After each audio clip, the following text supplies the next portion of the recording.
teman-teman.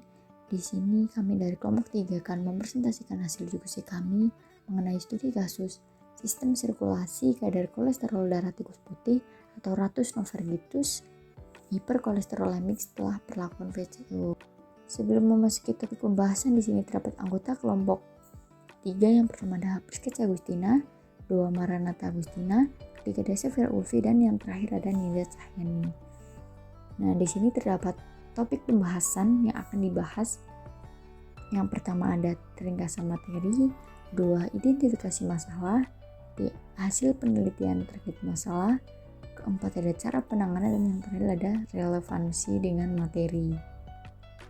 Yang pertama ada ringkasan materi, kadar kolesterol darah tikus putih hiperkolesterolemik setelah perlakuan VCO, yang mana bertujuan mengetahui pengaruh perlakuan VCO terhadap kadar kolesterol darah tikus putih hiperkolesterolemik yang diberikan secara oral, kadar kolesterol total, kadar LDL, dan kadar HDL yang diukur pada hari pertama, ke-14, dan ke-28.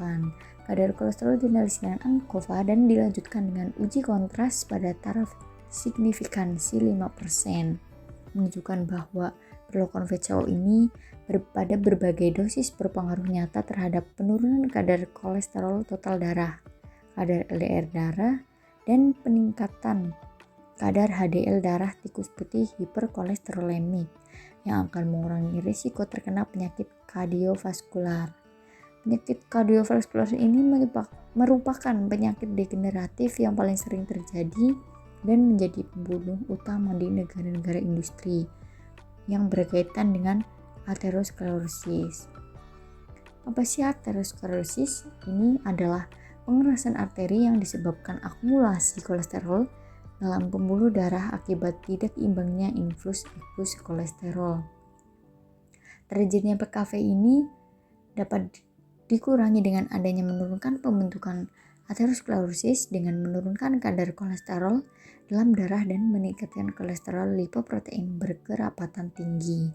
Mengkonsumsi VCO setiap hari dapat meningkatkan kekebalan tubuh, mencegah penyakit akibat infeksi bakteri, jamur, dan virus, membantu mengatasi obesitas, menjaga penyakit jantung, aterosklerosis, mengatasi kolesterol, diabetes, dan kanker. Pada kenyataan tersebut, peneliti ingin mengetahui pengaruh VCO terhadap kadar kolesterol darah pada tikus putih hiperkolesterolemik yang merupakan tanda dini terjadinya aterosklerosis. Dalam pengamatan ini, tikus digunakan karena mempunyai kemiripan dengan manusia dalam hal fisiologi, anatomi, nutrisi, patologi, metabolisme, dan lazim digunakan dalam penelitian mengenai kadar kolesterol. Memasuki topik pembahasan yang kedua, di sini ada identifikasi masalah. Yang pertama ada kadar kolesterol total darah. Ini penyakit kardiovaskular atau PKV yang merupakan penyakit degeneratif yang sering terjadi dan menjadi pembunuh utama di negara-negara industri, yang mana mulai menempati urutan pertama sebagai penyebab kematian usia di atas 40 tahun karena terlalu banyak mengonsumsi makanan mengandung kolesterol yang menyebabkan pergeseran arteri yang awalnya disebabkan oleh akumulasi kolesterol dalam pembuluh disebut aterosklerosis. Yang kedua di sini kadar LDL darah.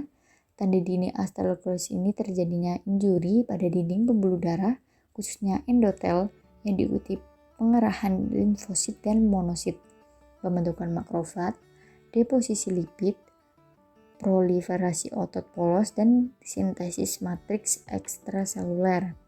Upaya untuk menurunkan kadar kolesterol dalam darah dapat dilakukan dengan menggunakan obat kimiawi yang mengandung senyawa agensia penurun lipid. Dan yang ketiga di sini ada kadar HDL darah. Terapi dengan obat tradisional dirasakan lebih murah dan dengan prosedur lebih mudah dibandingkan dengan obat kimiawi sintetik, sehingga bentuk dari usaha untuk menemukan obat herbal VCO ini. Baik, saya akan melanjutkan presentasi dari Priska.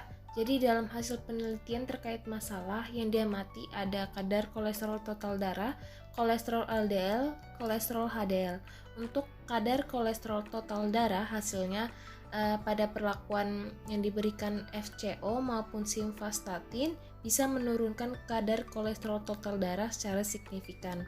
Jadi pada pemberian simvastatin bisa menurunkan kolesterol total darah sebesar 28,8% jika tidak diberi lemak babi dari awal hingga akhir perlakuan hari ke-14 akan mengalami penurunan kadar kolesterol total dan akhir perlakuan kenaikan sebesar 4,6%. Untuk kadar LDL darah dalam pemberian FCO 1 mili per hari selama 14 hari berturut-turut bisa menurunkan kadar LDL yaitu sebesar 12,2% dan FCO 1,3 mili per hari selama 14 hari bisa menurunkan kadar LDL hingga 28%. Dalam pemberian simvastatin ini menyebabkan kadar LDL mengalami penurunan yaitu dari 26,5 pada hari ke-14 namun pada hari ke-28 menjadi 19,8%. Sedangkan ketika diberi lemak babi selama 14 hari pertama dan 14 hari selanjutnya tidak diberi pakan lemak babi terjadi kenaikan kadar LDL darah sebanyak 6% karena selain kolesterol dari hepar juga dari makanan yang mengandung kolesterol. Untuk kadar HDL darah, hasilnya itu pada perlakuan dengan pemberian lemak babi selama 14 hari terjadi penurunan kadar HDL yang tidak beda. Jadi dalam perlakuan kontrol mengalami kenaikan HDL itu sebesar 3,58% pada akhir perlakuan. Namun pemberian perlakuan kolesterol yang tidak diberi lemak babi setelah hari ke-14 mengalami kenaikan kadar HDL sebesar 8% pada hari ke-28. Pada hasil penelitian terkait masalah penelitian yang menggunakan hewan uji tikus putih, galur wisata jantan berumur 2-3 bulan terhadap beberapa tahapan yaitu aklimasi hewan untuk menyesuaikan dengan kondisi lingkungan sekitar. Jadi pemberian diet tinggi kolesterol dan perlakuan dengan virgin FCO. Jadi pada aklimasi semua tikus ini diberi pakan yaitu pelet dan air minum selama 7 hari. Pemberian diet tinggi kolesterol itu mencampurkan dari pakan pelet dengan lemak babi menggunakan 90 dibanding 10 selama 14 hari tersebut. Sedangkan pada perlakuan FCO, tikus diberi perlakuan selama 14 hari berturut-turut dan sebagai kontrol positifnya yang digunakan obat untuk paten simvastatin. Jadi dalam penelitian ini yang diamati adalah kadar kolesterol total darah, kolesterol LDL, dan kolesterol HDL. Untuk penanganan dalam kasus ini yaitu hewan percobaan diberikan dengan rasa kasih sayang dan berperi kemanusiaan. Hewan ini mudah ditangani dan juga tikus bersifat penakut, fotofobik, cenderung berkumpul sesamanya dan bersembunyi. Jadi untuk menanganinya itu dengan cara memegang mencit. Mencit itu dapat dipegang dengan memegang ujung ekornya dengan tangan kanan. Dibiarkan menjangkau ataupun dibiarkan mencengkram alas yang kasar. Kemudian tangan kiri dengan ibu jari dan jari telunjuk menjepit kulit tengkuknya seerat atau setegang mungkin. Jadi ekor ini dipindahkan dari tangan kanannya, kemudian dijepit di antara kaki kelingking maupun jari manis tangan kiri. Pada pemberian obat perlakuan hewan dilakukan dengan cara pemberian secara oral pada mencit, yaitu dengan alat suntik yang dilengkapi jarum atau kanula oral. Jadi kanula ini dimasukkan ke dalam mulut tikus, kemudian perlahan-lahan diluncurkan melalui langit-langit atas mulut, yaitu esofagus, kemudian masuk ke dalam lambungnya. Namun perlu diperhatikan juga bahwa cara peluncuran atau pemasukan kanus dari mulut adalah harus dengan cara yang benar. Yang kedua, cara pemberian intraperitoneal. Jadi pada saat penyuntikan posisi kepala lebih rendah dari abdomen, yaitu dengan menunggingkan mencit atau tikus. Jadi jarum ini disuntikan sehingga nantinya akan membentuk sudut 46 derajat dengan abdomen tersebut. Setelah itu, posisi jarum itu harus agak menepi dari garis tengah agar menghindari tidak mengenai organ di dalam peritoneumnya mencit tersebut. Yang ketiga itu cara pemberian subkutan.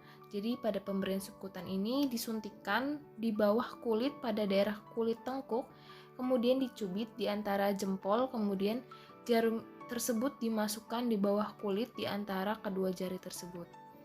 Untuk pemberian subkutan ini pada hewan mencit harus memiliki bobot dalam sesuai dengan uji edisi Farmakope Indonesia yaitu sebesar 17-25 gram.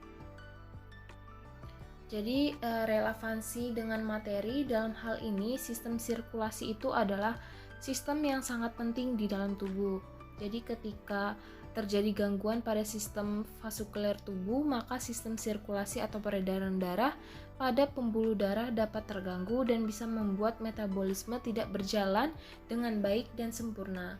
Jadi tingginya kolesterol darah ini juga bisa memicu munculnya penyakit degeneratif seperti stroke dan penyakit jantung.